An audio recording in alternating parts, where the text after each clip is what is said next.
নাহমাদুহু নুসাল্লি আলা কারিম আম্মা বাদ ফাআউযু বিল্লাহি মিনাশ শাইতানির রাজীম বিসমিল্লাহির রাহমানির রহিম আসসালাতু ওয়াসসালামু আলাইকা রাসূলুল্লাহ সাল্লাল্লাহু আলাইহি ওয়াসাল্লাম রাহমাতাল লিল আলামিন। আলহামদুলিল্লাহ, মহান রব্বুল আলামিন দরবারে লাখ লাখ শুকরিয়া।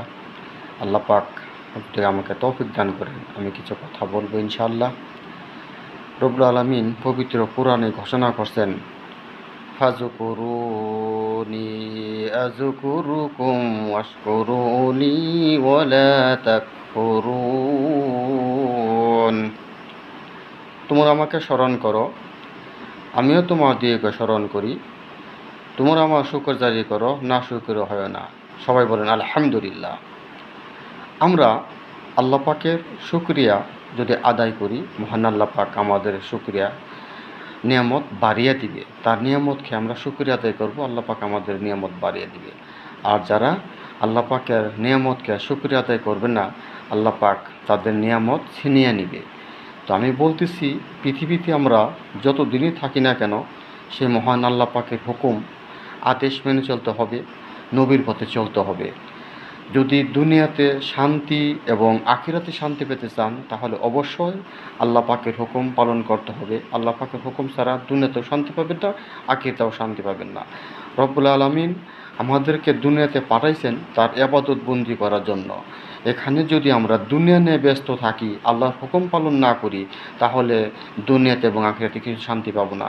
এবং আল্লাহ পাক পবিত্র কোরআনে সূরা মুলুকের 23 নম্বর আয়াতের মধ্যে আল্লাহ বলতেছেন, কালিলাম মা তাশকুরুন। তোমরা অল্পতেই কৃতজ্ঞতা প্রকাশ করো। তোমরা যাই কিছু পাও বা যাই কিছু খাও বা যাই কিছু চাকরি করো, রোজগার করো, তোমরা কি করো? কৃতজ্ঞতা প্রকাশ করো। কৃতজ্ঞতা প্রকাশ করা মানে অল্পতেই। আমরা অনেক সময় দেখি অনেক মানুষের প্রতি যে আমরা একটা লোভ লালসা, সেই লোভ লালসা আমরা না করি।